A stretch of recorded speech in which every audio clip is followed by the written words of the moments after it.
பெண்கள்கிட்ட தான் அந்த குழந்தைய தூக்கி கொடுத்துட்றாங்க. இப்போ பார்க்க கூட தன் குழந்தைய பார்க்க விடலேருந்து அந்த அப்பா வந்து இன்னைக்கு துடிச்சிட்டு இருக்காரு. என் குழந்தைய பார்க்கவே இல்லைங்க, ஆல்மோஸ்ட் பல வருஷங்களாச்சு, போனால் கூட கண்ணில் கூட காட்ட மாட்டேங்கிறாங்கன்னு சொன்னது உண்மை.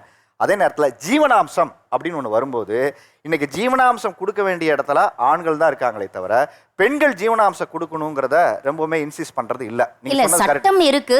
ஆமா, இன்சிஸ்ட் பண்றது இல்லைன்னு தான் நான் சொல்றேன். அதாவது ஆண் கொடுக்கறது தான் ஒரு இடத்துல கமாண்டிங்கா ஒரு இடத்துல கோர்ட்ல இருக்கு. இந்த சட்டத்தை பெண்கள் இங்க தவறாக பயன்படுத்துக்கிறாங்க நீங்க சொல்றோம். இப்போ ஏன் ஜீவனாம்சம் கொடுக்க வேண்டிய நிர்பந்தம் ஆண்கள் இருக்குன்னா பெண்கள் எம்பவரே இப்பதான் ஆயிருக்காங்க. ஒரு 20 வருஷம் 30 வருஷத்துக்குள்ளதான் எம்பவரே வேலைக்கு வராங்க வீட்டை விட்டு.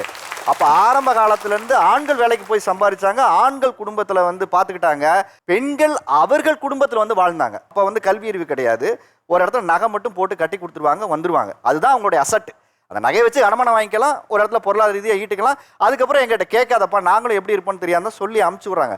அப்போ ஹோல் ரெஸ்பான்சிபிலிட்டியை ஆண்கிட்ட பெண்ணை ஒப்படைக்கக்கூடிய ஒரு கலாச்சாரம் இருந்தது.